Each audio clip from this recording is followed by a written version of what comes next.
Hi guys, how's it going? Welcome back to my YouTube channel. Sorry, it's been a few days, hasn't it? I've been enjoying the Halloween period. I'm not like the biggest Halloween person or decorator or anything, but this year I actually took the kids trick-or-treating, which was a first for them. They absolutely loved it, obviously. Yeah, it was great. It was actually quite a lot of fun. They managed to get quite a lot for some reason. I think it's like past kind of the C word days, you know, where now people are actually coming out and they're actually like starting to do stuff like that again. So today, I've actually got two different topics of conversation. So number one, I got it's a double family channel one, right? Okay, so number one, I got the INGHAM family, and then number two, I got the Sacconejoly. Same sibling? I don't know, they're like in bed together. Dating. I'm saying dating, you're saying sibling. I don't even know like who to really start off with first. I don't know. In fact, no. I'm going to start off with the Sacconejolys and just give them like a little like tap on the wrist. One thing, I haven't been like massively keeping up with them, but they did recently do a video on Jonathan Joly's channel. So if you don't already know, and this is kind of why I've tied in the Sacconejolys and the INGHAM family into the same video, because they've both basically reprised, rebranded previous channels under a different name to basically just their kids. So with the INGHAMs, they have actually got one of their kids now as like the name of the channel. I don't think it used to be called that. It was called like IFAM Extras or something a bit like that. The Sacconejolys have basically taken the Jonathan Joly original channel that has like a few 100k subscribers, and now they've now rebranded it into basically like two of the eldest kids have now got their own thing. No! They just didn't want to set up a new channel just for their kids because A, it wouldn't get as many views, B, like they've already put work into those channels, whatever. In the Sacconejoly's case, they haven't put any of those videos as made for kids, so the comments are still open. I'm pretty sure the INGHAM family score, I mean, as much as I hate saying this, the INGHAM family, at least to my knowledge, have put made for kids on their videos. Please correct me if I'm wrong, but the last time I went on there, I wasn't actually able to leave a comment, it was made for kids. Jonathan Joly has not done that. Not only has he not done that, but there was this video that I saw quite recently, and it was basically this game, which I'm sure you've seen it about, where you have to guess if people are dating or if they're friends. Sorry, dating or siblings. I don't know why I just said friends there. And he played that with Edie, who is an 8-year-old. The whole thing was ultra awkward, ultra inappropriate. I'll leave up some comments left and right as to why I don't really think that's entirely appropriate. Like, I hate to be a prude here, and I hate to be like, it being like, you know, like the whole like police of YouTube or whatever, but I didn't think it was entirely appropriate. I'm gonna leave like a snippet of that video right here. Would you date your double? Maybe. Because you know it'd be perfect, right? Oh, I don't know now, my mind is destroyed. Look at their mouths. Their mouths are really similar. Well, it's only dating so far, so But then he's like, is he naked? He's like chilling with her in a bedroom. they both look like a sibling. You saying sibling? I don't know, they're like in bed together. Dating. I'm saying dating, you're saying sibling. No! I just didn't think that it was like, I don't know, I just had really bad vibes. Like, why are you playing that? I do get that it is a game, but it was just the way that they were both then discussing whether or not they were dating, and Jonathan was saying, oh, well, they're part naked or whatever. I don't know, it was icky, it was uncomfortable, it was really uncomfortable viewing, and I just think like, I'm just like, why? That's literally all I wanted to say. I know there's blatantly other bits that have been going on in their lives, but I just caught wind of that one video, and I'm just like, it's just like fair enough if you want to discuss that in your own free time, but to make a whole video about it, I'm just confused. Jonathan keeps on going on and on and on about the fact that his kids choose what they want to film. They choose, like, they come to him with the ideas and that very well might be true, but there's definitely got to come a point as a parent where you sit there and you're just like, is this in the best interest of the child? Is this a little bit strange? Should I be filming this rather than just running away with all their ideas if they're their idea to begin with? Do you know what I mean? She's not clawing at the cage, she's just laid down. And there is up the whole time. She obviously can hear the mouse making noise that we can't hear. That's definitely what she's doing, 100%. Do you reckon it's in pain? Yeah, It's gonna I be pain, reckon isn't she it? can hear the mouse crying or something. And that's why she's sat here like she is. She's been fussing over it ever since she came in the house. It's okay, Britney. I really just want to help it, but I just don't think we can. Okay, so the Ingham family. Yeah. Okay, so I've actually got onto a bit of a roll talking about them recently because I've actually become somewhat interested in what the shenanigans that they're getting up to. They've decided to come back home. They're now home from their little adventures from around Europe and all of that. They've come back. I'm sure Sarah now knows that England is actually in Europe. I mean, she might still not be aware of it, but it definitely is. Like, I will not ever let her live that down. Like, that is embarrassing. Not only has one of their kids now got their own sort of spin-off of a channel or whatever, some of the content's a little bit weird anyway. Like, I don't know how old this kid is, but there's basically like video titles that are like, doing such and such with my boyfriend and whatever, and I'm just like, who is this made for? Like, obviously made for kids, but I'm just a little bit confused. I'm not entirely sure how old she is. She looks quite little. Kind of a need for that channel anymore for us as a family, and Esme has been begging for so long now for her own YouTube channel because she's so creative. She makes videos all the time and she's desperate to showcase them to all of you guys and, you know, maybe build a following of her own, and she just loves it. She lives for that. So we agreed, basically. It does make you wonder, like, if they're running out of, if these families like are basically pushing their kids into making this kind of content. I watched this little bit of Chris basically saying that he's taught his kid how to do the editing and he's not really doing that much and all of that, and like the kids just want to come and make content. What I will say to that is that this is quite literally all the kids know, especially the Ingham family kids, because they are homeschooled or homeschooled. And I only say homeschooled because I'm so skeptical of any children from family channels who get ripped out of education to basically become performing monkeys on camera 24 hours a day. That's just my own thoughts and feelings on it. You know, I question just how much homeschooling really is going on there, but like I say, I'm not the police of YouTube, and I'm just like, it is what it is. I raise my eyebrows whenever I hear of any family channels kids being homeschooled, basically, really, unless homeschooling is like a massive part of your YouTube channel and you're constantly showing and doing all this and that.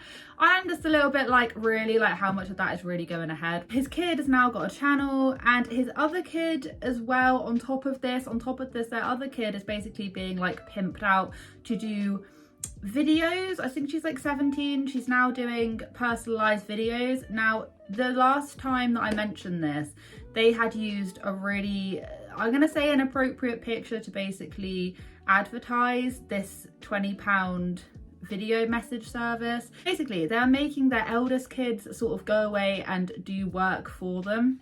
I find it a little bit hard to believe that all of a sudden their kids are now like, yes, we want to do this for you and we want to make this kind of content and we want to do it. It feels like a very like all of a sudden thing for suddenly their eldest kids to be like, yes, we want to go and start making money and all of this kind of stuff. And the families can say that the money is going towards the kids as much as they like, but how do you know that? I'm not saying it doesn't, but you can't also take what they're saying for face value, can you? Because it's like, where is this going? This whole personalized video message, I watched this part of a vlog where their eldest kid was basically turning around and was like, yes, this is fun, but this is giving me stress and I can't really get my words out and it's all a little bit too much. So I've spent the last kind of hour-ish filming, it was probably longer than an hour actually, because I stutter so bad for no reason sometimes. It's actually frustrating because I'm filming these video messages and I'm trying to make it perfect and I'm stuttering over my voice cracked on one of them and I had to start again because I was like, I can't carry on. Like, I've literally screamed into my pillow at one point because I had to redo one, no joke, 10 times because I just kept stuttering over my words and saying the wrong thing. It's also quite awkward talking to a camera like this is a person, if you know what I mean. Like I'm trying to like speak to someone as if it's a person and I'm addressing them by their name, but it's like a camera looking at, you know what I mean? I think you get what I mean. And it's like, even if she has been brought up basically with a camera in her face 24/7, she's doing like personalized videos to people she doesn't know. I also do find a little bit bizarre is that on one hand, Chris and Sarah are saying, yeah, our kids really love doing this kind of stuff and yeah, you can have this and that, but then you actually see that you actually see the kid and she's getting like proper nervous about doing these like personalized video messages. I can't help but feel like it's just a huge ploy just to make more money for the family channel.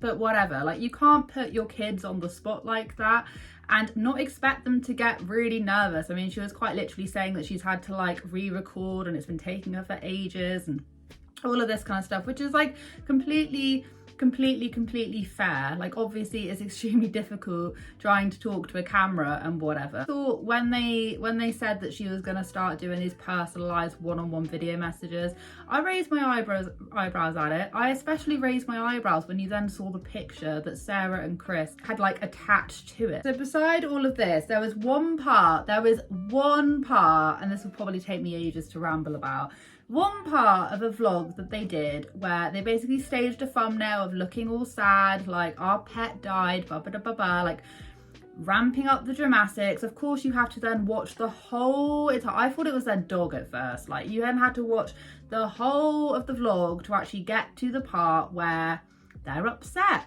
What's happening? What's gone on? Who's died? What's the matter? And then it turns out that they basically found a field mouse, which is a bit like they found it and they decided to try and keep it as a pet and whatnot. Research, and I think it's eating poison, which wouldn't surprise me, poison being down, because we live in the country. There's like farms, fields everywhere. So people probably do put poison down, and we've looked up online, and when they've eaten poison, they do bleed from inside. But And it's walking around now, but dragging its back legs like its back legs that way. she just laid down. And there is up the whole time. She obviously can hear the mouse making noise that we can't hear. That's definitely what she's doing, 100%. Is they basically filmed this mouse dying, like literally blood everywhere, put it in a box, like a see-through box on the floor, and it was just sort of cowering in a corner, and they were talking about what they were going to do with this mouse.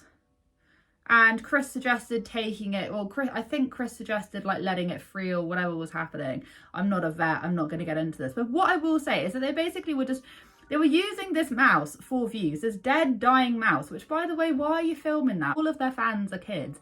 And they had it on the floor with their dog, just like literally like probably scaring the life out of it, saying like, oh look, is it called Prinny, is that the name of the dog? Like, oh look, the dog loves the mouse. It's like, no, the dog wants to play and kill the mouse. Like, are you, like, what is this? And then I had the mouse, they were just leaving it on the floor with this dog. We did everything we could for it. It's like, no you didn't. They weren't even like feeding it proper food. I don't know what the hell they were feeding it. I'm gonna play the clip because I swear to God, I watched this like, I think last week. I watched this last week and I've been meaning to talk about this whole entire time and I cannot remember just the fundamentals of this. What's the vet gonna do with it? Maybe like after. Oh yeah, I can put that in my little mouse hospital in the back, Chris, thank you.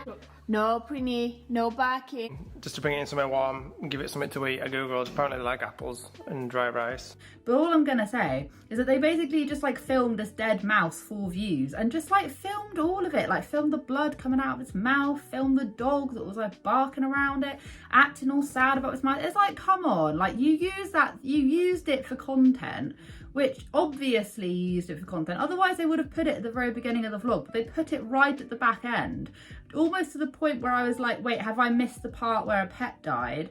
And then just let their dog basically terrorize it to death. I'm just like, what is happening? Like, swear to God. It was also like Sarah had literally never seen a field mouse before or a whatever. Like, I just can't. I couldn't. I can't stand it when people use things like that for content. I'm just like, what is the matter with you? And like I already said, like their fans are so unbelievably young. This might sound ridiculous, right? You guys might be like, Amy, like why are you getting so distressed about a mouse? But it was just like the way it was filmed. If they just mentioned it, then yeah, fair enough. But they were proper like zooming in on this mouse and the dog was like running around it and stuff. And I'm just like, and then they turn around like, oh, we gave it such a nice, like, no, you didn't.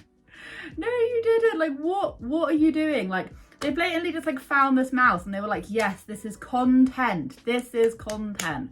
And stuff like that shouldn't be used as content. Or maybe they should just find something more interesting to do with their day. The whole thing was a whole thing. This will probably cause some controversy and maybe a bit of upset, so I apologise in advance. But breastfeeding is the best for your baby. And I know that on social media, people get their backs up and they use the term, no, fed is best, as long as your baby's fed. And I agree, a baby being fed is better than a baby not being fed, but you can't argue with science. Move on to, Sarah did this breastfeeding video that went just absolutely people were enraged. And the thing is, I've actually got two sides of this. Sarah has got this YouTube channel which she's now trying to revive. Are we sensing a bit of a theme? They're trying to revive all of their different avenues, like revenue avenues, probably because they need more money, whatever. We all need more money nowadays, but it's just like the absolute, it's just the fact that they're so unforthcoming about that being the very reason. They're just like, yeah, we just can't wait to sell you these things. We just can't wait to talk to you over on this channel. It's like, no. Sarah does this video and it could have been, I mean, okay, right. I didn't watch all of it. It was like, I'm not even going to really discuss to go into this whole like, fed is best, but like, obviously I'm not getting into this right now, but she was basically, I feel like whenever anyone, and I'm not in Sarah's corner because some of the stuff she was saying was just absolutely ridiculous. I did kind of feel like she was throwing shade at people who decide not to breastfeed for whatever reason. But what I will say is that I feel like whenever anyone tries to bring up this whole discussion of like breast versus bottle, there's always just like, I feel like it can never go well. And I feel like a lot of that video she was trying to like teach people. It was like an introductory video. It was like, oh, if you didn't know anything about it, you just click on the channel and you go, oh yeah, let's learn about this. But it was just the way in which she was sort of explaining things. Fed is the minimum. Fed's not best. Fed is the minimum we should be doing for our children. And obviously there's a lot that factors into that. So I'm saying that quite broadly, but I do know that a lot of other things factor in. It's not just a case of, well, it's the best, so every parent should do it, because I know it's not as simple as that for a lot of people. Some people do suffer with supply. Some people don't have the support they need. They don't have the knowledge that they need. They don't have the support they need. Their mental health isn't great, and so they're unhappy. And there's so much that factors in being able to actually breastfeed. And some of the stuff that she did come out with was pretty, I don't know, it didn't go down very well. She was then arguing with a lot of people in the comment section. It wasn't very well received, actually. I wasn't surprised, because when you come out with those sorts of things, like, even though maybe some of the stuff she was saying had a point, whatever, that's not what this video is about. But I'm just saying that, like, she was then like arguing with people in the comment section, and some people were extremely upset about the whole entire thing. Thank you so much for watching today's video. This was like an ultra quick one, just like all of my thoughts that I've basically been compiling inside my head. But yeah, I do definitely think there's a theme going on at the minute with like all these channels, all these family channels that are like trying to rebrand their previous channels and their kids channels and all of that. I think that if you're gonna do that, which by the way, I don't think you should be putting like minors on the internet like that anyway, but if you're gonna do it, just put made for kids, because honestly, like, Jonathan Jolie still hasn't done that, and it's so obviously made for kids at this point. Thank you so much for watching. Have a wonderful day wherever you are in this world. Take care of each other, take care of yourselves, and I will catch up with you guys in the next video.